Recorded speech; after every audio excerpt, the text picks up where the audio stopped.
Hey, what's up? It's Taylor.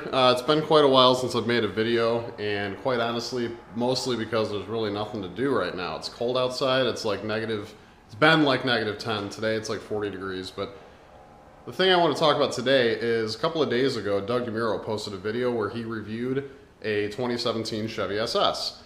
And I want to start by saying, first off, I'm a huge fan of his. I watched almost every single video he has, even if it's on a car I really don't care about at all, because he gives a lot of information, a lot of background, and a lot of things that you normally wouldn't know if you didn't watch his videos. On a lot of cars that you'll probably never see, like those when he was in Dubai and he's reviewing all these like ancient Ferraris and Lamborghinis and stuff that I didn't even know existed. But that's neither here nor there. The point is, he has a lot of good content, and he did the video on the SS. Well, there's a couple of things in that video that he wasn't exactly right on, and it kind of got me thinking. I'm like, well, I wonder how many people are watching that video and get the wrong idea about the SS. Well, first let me tell you, his overall impression of the car was spot on with how I feel about mine. The styling's a little understated, but as you can see, if you don't know me already, I've got the jungle green, it's lowered, I've got different wheels on it, mine's supercharged. Mine is also a 6-speed manual like the one he reviewed.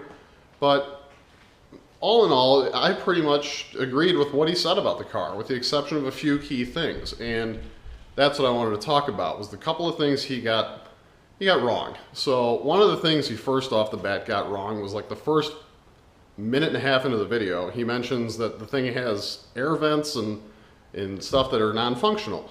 Well, the ducts on the hood technically are functional. They don't route to the airbox or anything, but they have holes in them, so they let the heat out of the engine bay, which, it's probably negligible as to what the overall effect of that is, but they're not just stuck on there like like the old Mustang GTs had ram air looking hoods that weren't really ram air at all. So he's not right on that. I will say the side vents, yeah, he's right. These are solid. They go nowhere. And that part is true. There's nothing to say about that. That's definitely stupid. I think the car would look really dumb without them, but yeah, they're non-functional. They don't do anything. A lot of GM vehicles have them. I know the CTS-V has it. I don't know what the regular CTS does, honestly, but I don't really pay attention to those. But I know that other GM cars have those gills, and some SUVs. But another thing he said was this. He got in the car, and he made a comment about an interior trim piece, which hopefully the lighting's okay in here. But he's talking about this. The embroidered suede, please excuse my dusty dashboard. The car's been parked for like 3 months due to the weather and just the fact that insurance is turned off. But anyway, he said this panel, he thinks, covers up a Holden logo. Well, there's one clear problem with that theory. In Australia, steering wheel's over there. So if you're buying this car as a Holden Commodore, your steering wheel's right there. That's not covering up a Holden logo. That's literally specific to my car, to the Chevrolet, to the American, export, because that side of the dashboard is only there over here. So that's that. He made a comment. He said he's pretty sure, he doesn't know. He's just guessing, but the truth is, yeah, the steering wheel's over there. So if you were to look at that same spot on that side, you're talking, the speedometer's over there. So he had that part wrong. Another thing that I wouldn't say he got wrong, but he failed to mention, is he mentioned that the car, the stick-shift car, well, actually they both have it, but he mentioned the car has competition mode, which is when you double-tap the traction control button. And he said it's a big secret, it's a hidden feature. Well, it's not necessarily hidden because it is in the owner's manual, and most people that own these cars probably know about it, because if you bought one of these with the manual transmission, which again, it exists for the automatic too, but the point I'm trying to get to here is he didn't mention that is also how you activate launch control in this car. So if you watched his video, or if you watched any of mine, you double tap that and it turns you into competitive track. Where the suspension tells you it says track mode, but it's competitive driving. Well, the truth is that is how you turn on launch control. And launch control is activated after that point, literally by point the wheel straight forward, mash the gas with the clutch in all the way, obviously, And you pop the clutch, it'll launch it, and it'll hold the RPMs at 4,000 RPM. Now, I will say, I've used it before when the car was stock. It was okay. It was, you know, there's better ways to launch the car, I think, once you know how you're driving it. But after I supercharged it, yeah, no way. That method doesn't work. 4,000 RPM is way too high with street tires. So that was not really, you know, that was not something he got wrong. It was just something he didn't mention.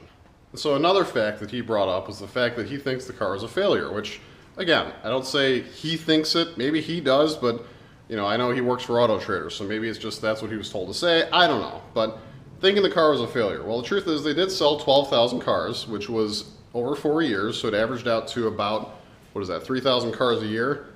And I think that's all Chevrolet really wanted to do, because ultimately the idea behind this car's existence in the first place, as far as I've been told from many people, it was purely just to cover a pre-existing export agreement that they had with Holden, that they would bring over so many cars. So, you know, to say that they killed it off and they're not going to make a 2018 model year, well, they couldn't have. The factory got closed down. To make a 2018 would have required them to make the car completely different, which is actually now a Buick, even though it's made by Opel or somebody, but that's what the new Commodore is. But in America, this car, the SS, we don't get a successor. This is it, end of the line.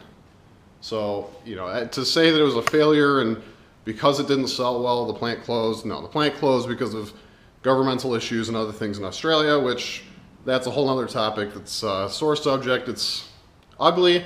If you want to know more about my thoughts on that, down below is a link. I'll sound like Doug here. Click the link down below.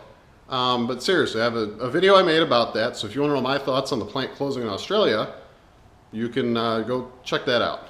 But at the end of the day, I think Doug really did like the car. I think he liked how it handled. He did say that it's, and I've seen it all over the internet, it's like the most underappreciated car that nobody bought. Well, thankfully I did buy one. I've had mine for this April will be 3 years, and I've been happy with it ever since.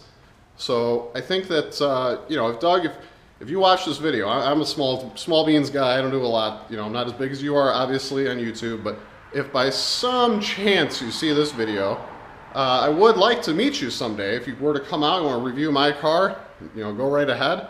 I know you did like a cross-country road trip like a year ago or 2 years ago in your Aston Martin, and you stopped in Illinois, somewhere close to where I live, but I think it was a weeknight and I couldn't make it out. But I would love to meet you, Doug, because you're somebody I look up to. I appreciate, you know, all the videos you do, everybody that, you know, watches you.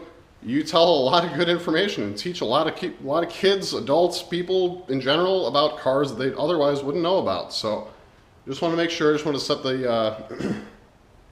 set the story straight on the SS with a couple of things he got off. So otherwise, that's me. If you want to watch more videos on the SS, mine specifically, you know, I'm part of a group locally, you know, that CHC, with a lot of people that own these cars. And yeah, it's a good group to be a part of if you're local and you don't know who they are, you haven't heard of them. Look them up, Facebook or their forum. Chicago Holden Connection is the name. But otherwise, yeah, if you want to see anything else, go watch some more of my videos. Take care. So earlier today I was trying to record, but there was just too much noise going on outside. Just people walking their dogs, people out running, everybody's out driving around, and now this. There's some guy like hang gliding or whatever you'd call that with a motorized go-kart. So yeah, that's what happens when you have a bunch of 10-degree and colder days in a row and then it spikes at like 42. The weirdos come out of the woodwork. And yeah, it looks like a lot of fun, but not for me. Afraid of heights.